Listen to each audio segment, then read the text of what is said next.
Continuamos en Enfoque Matinal. Miren, el tema urbano es muy atractivo, muy importante. A uno le importa mucho.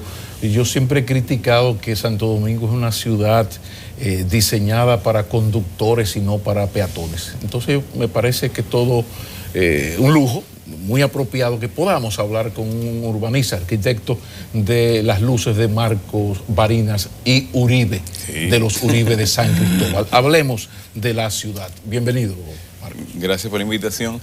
Yo no diría que es una ciudad diseñada para los vehículos. Es una ciudad que ha sido adaptada forzosamente para los vehículos, que es diferente. O sea, la ciudad de Santo Domingo... pero se ha convertido en eso. O sea, claro, hoy, en los últimos 20 años, ya es más o menos eso. Yo diría que en los últimos 40 años, o sea, ya, en 1970, todavía teníamos una ciudad que era caminable. O sea, yo recuerdo que mi mamá me traía de San Cristóbal, precisamente, y cuando ella decía íbamos a la ciudad, era que íbamos a la zona colonial. Y tú podías hacer todo en la zona colonial. Claro. Tú hacías tus temas de banco, te hacías todas tus operaciones de temas estatales, tú hacías compras, tú paseabas, ibas a todo y todo estaba en un área limitada en que tú podías acceder a todos esos servicios a pie y después salir e irte a vivir a donde tú vivieras. Podía ser en San Cristóbal como podía ser en Naco, que en ese momento Naco era una suburbia que estaba a 15 minutos del centro y el centro en ese momento de la ciudad era Gasco. Y lo que pasa es que ahora el centro geográfico de la ciudad, de lo que es la metrópolis de Santo Domingo, que ya Santo Domingo adquiere una categoría no de ciudad, sino de metrópolis, ese centro anda más o menos por la Abraham Lincoln, ¿no? Se habla de la Lincoln con Gustavo Mejía Ricard, pero ¿por qué ocurrió eso? Porque el hecho de que una ciudad crezca no necesariamente, porque Madrid es inmensa, tiene que ser así, tan anti-peatón. Mira, el proceso, cuando se puede decir que ocurrió ese proceso de cambio en el que la ciudad empezó a tener un crecimiento en extensión horizontal exagerado, fue en los 90, a mediados, finales de los 90, cuando con el problema que empezaba a generar la ciudad, que estaba creciendo de una forma vegetativa, se tomaron decisiones que llevaron a que se facilitara el tema de la transportación privada en la ciudad de Santo Domingo. En ese momento se construyeron los sistemas de túneles y elevados del corredor Duarte que atravesaba por la ciudad de Santo Domingo, sustituyendo los sistemas de transportación pública que en ese momento empezaba a estar en ciernes, que era la MET, y algunos televidentes recordarán que el ingeniero Harlen Herman había llevado a cabo un proceso de transformación de la transportación pública y que en la 27 de febrero había un sistema de autobuses que venía en vía contraria, que es lo que se quisiera hacer ahora, ¿no? Y que es muy difícil hacer ahora, y se sustituyó esto por un sistema de transportación privado. En ese momento, entre 1996 y el 2003, la huella, o sea, dígase, la extensión de la ciudad creció en un 25%. Y entre el año, a partir de ahí, en 10 años, el sistema de transportación, el parque vehicular privado se duplicó. O sea, pasamos de tener aproximadamente 1.700.000 unidades en el 2005, les dije 96-2003 crece esta huella.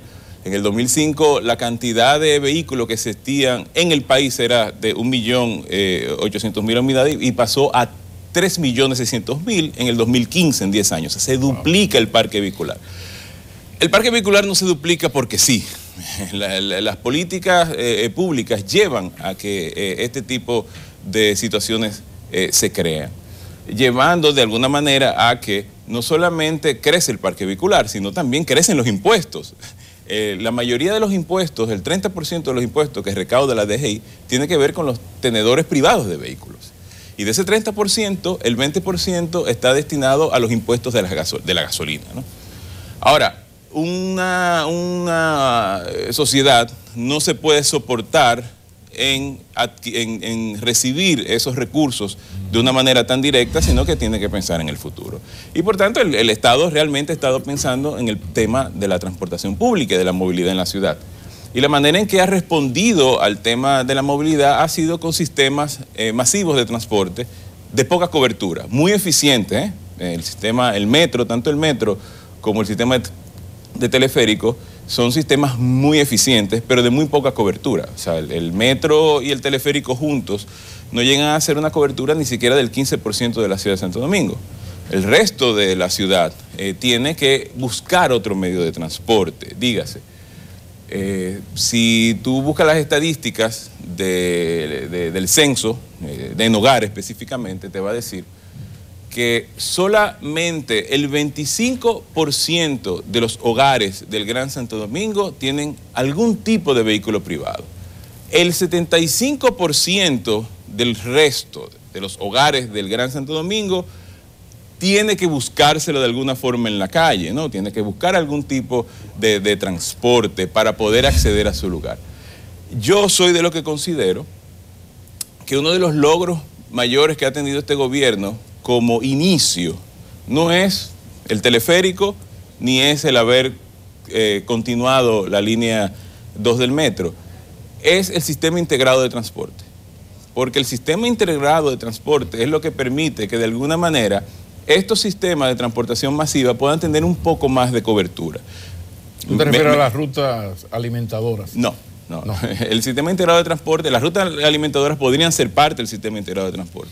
El sistema integrado de transporte es que yo puedo vivir en Sabana Perdida, probablemente a 300 o 500 metros de donde está la estación del teleférico, sí, montarme en el teleférico y con el mismo pasaje bajarme del teleférico, tomar el metro y llegar al Centro de los Héroes. A eso me refería, porque una crítica que se le hizo a la primera línea del metro fue que no se conectaron con las rutas alimentadoras por un problema con los sindicatos. Entonces todas esas comunidades, por ejemplo de Santo Domingo Norte, no tenían acceso. Ahora le añadimos lo del teleférico, pero por ahí es que enciende la cosa. Bueno, realmente estaba el proyecto de rutas alimentadoras, sí, y eso fracasó. Una cosa, Barinas, en estos días, a propósito de los 6 años del gobierno, de los 2 de Danilo, se ha hablado mucho de los proyectos vinculantes del gobierno con la ciudad de Santo Domingo, principalmente en materia habitacional. Así es. Se han resaltado algunos proyectos. No sé si tú crees que obedecen a un plan bien ordenado, porque hay un problema ahí en Santo Domingo Sabio. La gente dice que se le prometió una vivienda, después resultó que el terreno no era apto, ahora hay un proceso de desalojo. Entonces eso le ha metido un poquito de ruido a un bonito proyecto que tenía o tiene el gobierno en esa zona. Bueno, mira, el proyecto del Nuevo Domingo Sabio es un proyecto muy viejo, o sea, hace más de 25 años que venimos hablando del tema de la reubicación y rehabilitación de los barrios del borde del río, desde el proyecto Resure, que inició en el 1998, hace 20 años ya. Y antes del proyecto Resure ya habían algunos proyectos de reforma del río, ¿no? De forma que es algo que se ha venido discutiendo hace mucho, es un proyecto que no se puede hacer en corto plazo. El gobierno tiene la intención de ejecutar el proyecto y la primera intención es de movilizar las primeras 1.400 familias. Algunas de esas familias, específicamente las que viven en la Ciénaga, no quieren recibir un intercambio de precio, dígase. Me pagan mi propiedad y yo me voy a otro sitio. Estos quieren casa por casa, son los de la Ciénaga. Ahora, lo de los guandules, en su gran mayoría, sí están dispuestos a que se le pague su mejora o su vivienda. El gobierno las ha tasado entre 300.000 y 3 millones, algunas de esas mejoras, y están dispuestos a moverse. Una vez se muevan esas 1.400 familias es que puede empezar ese proyecto. Bien, pero movilizar 1.400 familias no es tampoco una labor de 5 meses, ni debe ser una labor fácil. Y digo que no debe ser una labor fácil porque si hay una cosa de la que hemos sufrido en nuestro país es de ser muy complacientes con las ejecutorias de los gobiernos. Nosotros nos quejamos poco. La gente cree que nos quejamos mucho, pero en realidad nos quejamos poco. Y que las comunidades se empoderen y exijan es importante.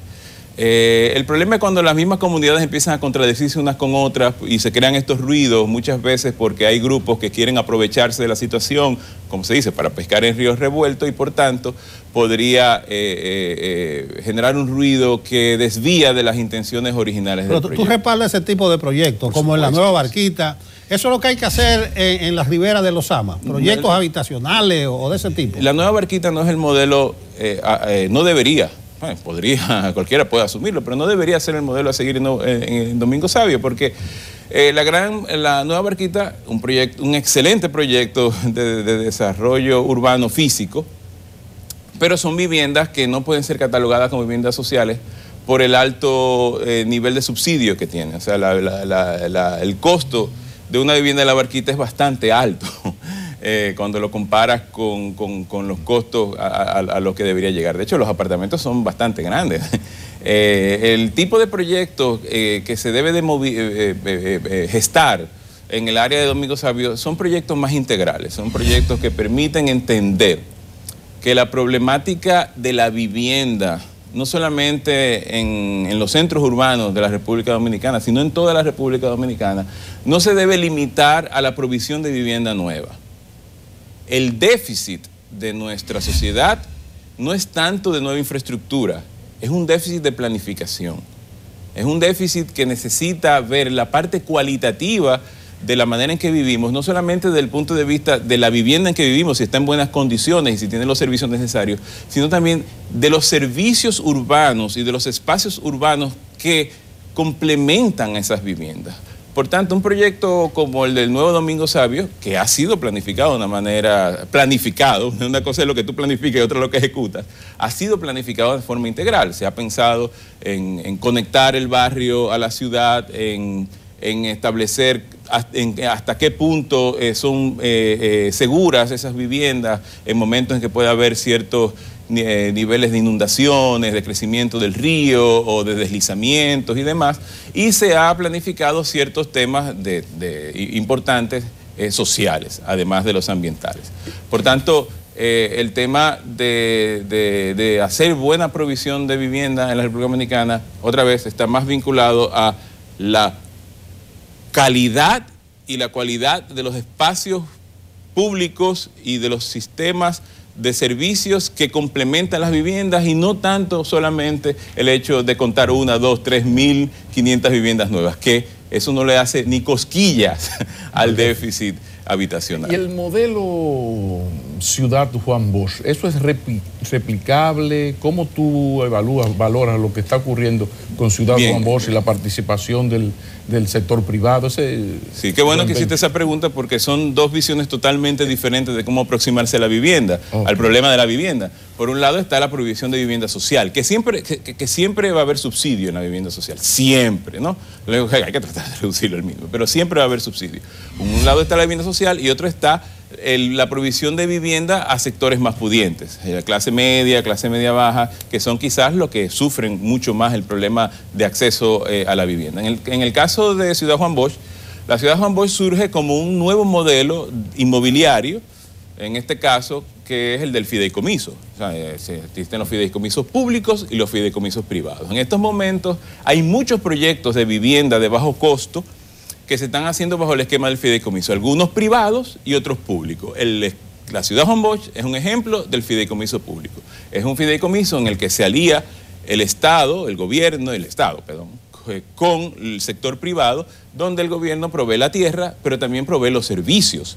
Y el sector privado entonces construye las viviendas bajo una serie de normativas y exigencias que hace el Estado para que se cumplan con ciertos niveles de calidad de vida. En ese sentido, sí, el proyecto Ciudad Juan Bosch podría cambiar incluso el nivel de exigencia que tiene la sociedad a los proyectos de vivienda de bajo costo que se hacen desde el sector privado, donde ustedes pueden ver que hay sectores, que hay proyectos que pueden tener 3.000 unidades y apenas le dan una cancha y unas cuantas áreas de juego. En el proyecto de Ciudad Juan Bosch se integran escuelas, hospitales, sectores comerciales y otros servicios importantes que llevan a que las personas puedan tener un nivel de acceso a esos servicios mucho mejor. Pero, y ahí viene un pero muy importante. La sostenibilidad de todo eso me gustaría acabar. Mira, por un lado la sostenibilidad de todo eso y por otro el tema de la planificación. yo insisto en que el déficit de nuestro país no es un déficit de infraestructura, es un déficit de planificación. ¿Qué haces tú construyendo una ciudad a 20 kilómetros del centro de la ciudad para entonces tener que proveerle a esa ciudad no solamente los servicios implícitos, dígase escuelas, hospitales, espacios públicos y demás, temas de drenaje sanitario, sistemas eléctricos, servicios que de hecho están en el centro de la ciudad? Ahora tú tienes que construírselos allá. Pero además, tú tienes que a esas personas traerlas de 20 kilómetros de la ciudad, al centro de la ciudad, a trabajar. Eso implica transportación. O, en otros casos, tendrías que proveer los empleos en ese sector, que también dificulta la situación. De manera que la planificación de la ciudad de Santo Domingo no puede estar soportada en que apareció un lote y ahí vamos a hacer un buen proyecto. Tiene que estar soportada en que debemos entender que esta es una ciudad de 4 millones de habitantes. Si incluimos San Cristóbal y Jaina, que yo entiendo que son parte ya de lo que debemos llamar el Gran Santo Domingo, estamos hablando de una ciudad de 4 millones de habitantes con una extensión superficial que es, para que ustedes se hagan una idea, Queens, en Nueva York, casi la mitad de Londres, ¿okay? Madrid, bien, y con mucho menos población. O sea, lo que te dice que hay una densidad muy baja y un crecimiento horizontal muy grande. Si tú incentivas eso, puedes traer problemas vinculados a esto que hablamos, pero también a temas ambientales. Estamos invadiendo las áreas ambientales, las áreas agrícolas, las áreas hídricas de la ciudad que hacen que tenga futuro. Es la primera crítica, yo veo más o menos fundamentada a la ciudad Juan Bosch como un modelo, sí, que ha sido muy alabado, un modelo ambicioso, son 25.000 viviendas. Entonces tú no eres partidario, porque hay una ciudad Juan Bosch también en Santiago, sí, tú no eres partidario que se repliquen esos modelos, o lo tuyo es que estén más cerca de la ciudad, afina más ese Lo criterio. mío es que las ciudades deben de ser planificadas para que no se extiendan de manera horizontal, ¿no? Que las ciudades sean más eficientes, y para que sean más eficientes tenemos que utilizar esos modelos del fideicomiso, pero en el centro de la ciudad. Hay espacios en el centro de la ciudad donde se pueden hacer, de toda la ciudad, incluso de Santiago. En Santiago el proyecto de Ciudad Juan Bosch Santiago va a estar en Hato del Yaque, creo. Es hacia el oeste de Santiago, extendiendo la ciudad en una dirección de incluso donde no se pretendía en el plan estratégico de la ciudad de Santiago. Bien. De manera que yo no tengo ningún problema con el esquema inmobiliario de Ciudad Juan Bosch. Yo creo que es un buen ejemplo y, como dije al principio, puede incluso mejorar los estándares de requerimiento de las personas, de lo que los desarrolladores deben ofrecerle en sus proyectos. Va a generar un cambio en eso. Ahora, ¿dónde debe ser ubicado? Ahí es que está la clave para hacer estos desarrollos. Parece que es un problema de planificación. Así es. ¿Tú sabes dónde está el hipódromo? Sí. Hace 20 años eso era casi una zona desértica. Claro. Y ahora eso está urbanizado. Así ahí.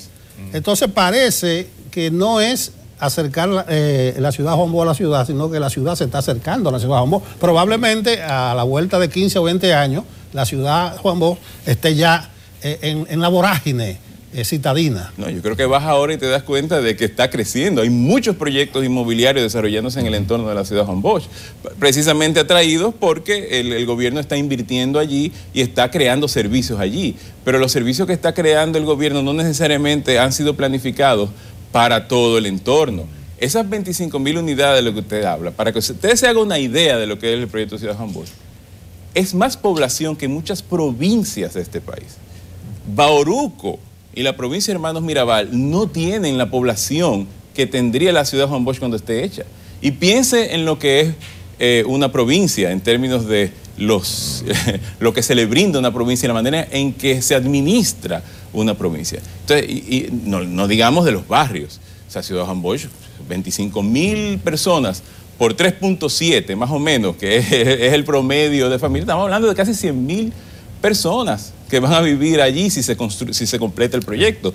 Eso es más grande que la mayoría de los barrios de la ciudad de Santo Domingo. Muy pocos barrios llegan a tener más de 100.000 personas. Muy pocos municipios del país tienen 100.000 personas. O sea, que se estaba hablando de quizás 15 o 20 municipios del país tienen 100.000 personas. O sea que ese tipo de iniciativas necesitan ser pensadas en el contexto de la región metropolitana donde se asienta.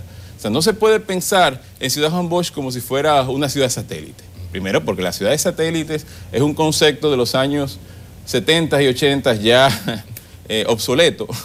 Las ciudades tienen que ser integrales por un tema ambiental, las ciudades no se pueden estar desparramando por un tema ambiental, debido a que son las ciudades las que generan la mayor cantidad de gases de carbono que están creando el tema del calentamiento global. Por tanto, tienen que ser ahora mucho más pequeños. Estamos hablando de que la crítica no es al modelo en sí, no, sino a la distancia. Es como que esa ciudad Juan Bosch, a partir de la Luperón hacia el noreste, estaría muy bien.